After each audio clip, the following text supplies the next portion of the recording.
Tip number 4 in my phonics routine series. Don't be afraid to teach high frequency words. I'm here to clear up the confusion and set the record straight. Our language is not as tricky as we all think that it is. In fact, not all high frequency words are irregular. What's irregular? So words can be partially irregular, which means that part of the word is decodable and part of it is not. They can be completely irregular, which only makes up about 4% of the words in our language, which means that they just can't be sounded out at all. Those are words like or they can be decodable, which means they're regular. They're words that you can connect the sound to symbol correspondence and decode with ease.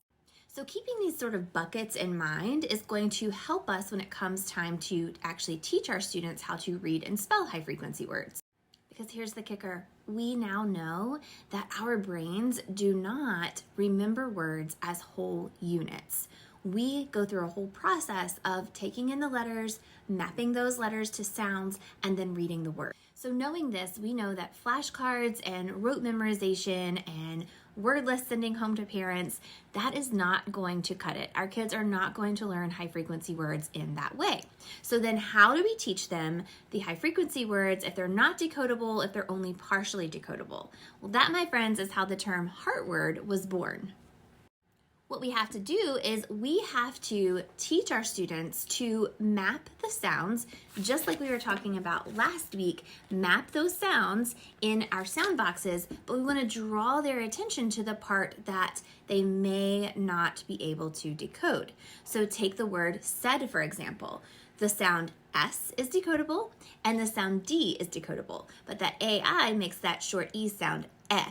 So that's not really decodable. That's the irregular part in that word. And so what we would do is we would map those words for our students and we would show them and highlight that that AI is making a different sound. That's how we can help make it stick for our students. We need to highlight that irregular part, tell them what it is, explain it to them, and then help them map it multiple times so that that repetition then will help it stick for them.